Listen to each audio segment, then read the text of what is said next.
Boxing Voice. Down the stretch, you know how much Bernard really had? He had enough to survive, not to knock Sergey out.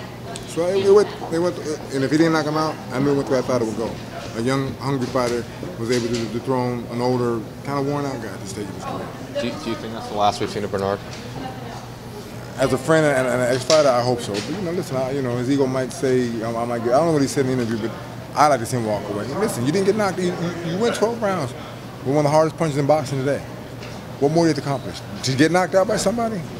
A lesser fighter, a lesser talent? You don't want that. So I think if he left now, listen, his career is cemented. He'll go in the Hall of Fame in 5 years. What more is there to prove? He had a great run as a middleweight. He beat some light heavyweights. What's left? But to get knocked out. And you don't want that. He doesn't deserve that kind of ending. How effective were the jabs to the body in disrupting Hopkins' tempo? Very, very. If you watch as the rounds begin to mount, Bernard slowed down, and he would start flinching just from the body shots.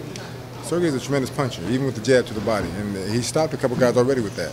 So once Bernard felt that left him, every time he got hit with it, he was off balance anyway. What could he really do? Because he knew something else might come behind it, like a right hand. So the first shot hit him, he was looking for that second shot. He's very defensive. He's a very smart guy, very cagey. If you could rate his performance from 1 to 10, how would you rate it? Sergey or Bernard? Sergey. That's your work. I'll give about 8, 8.5. What do you think he could have did better? Because he looked pretty impressive, pretty fundamental today. A little bit more. He could have made Bernard fight a little bit more.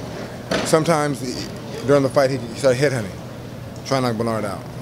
A couple times he got away from him, but he'd always go back to the body.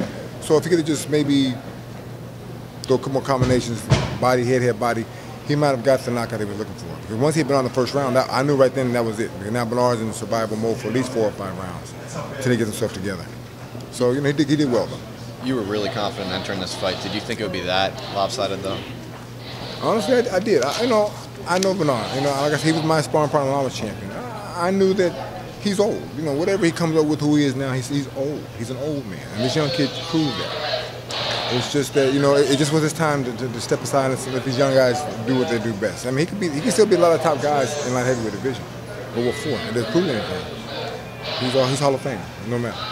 So for him, I hope he retires and says, listen, let me pass the torch and let these young guys beat each other up, and I'm gonna sit back and relax.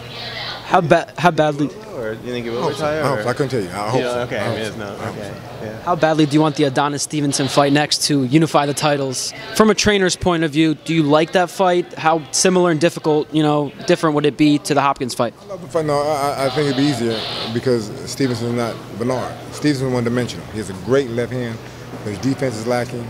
His legs are kind of shaky now. He's stiff when he moves. He's an easier fight for Sergey. Dangerous, more dangerous because of the power, but easier.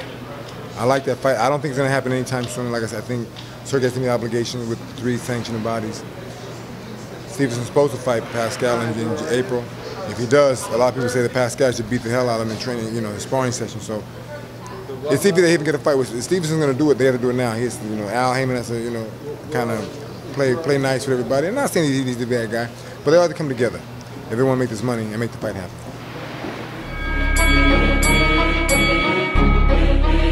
The Boxing Voice.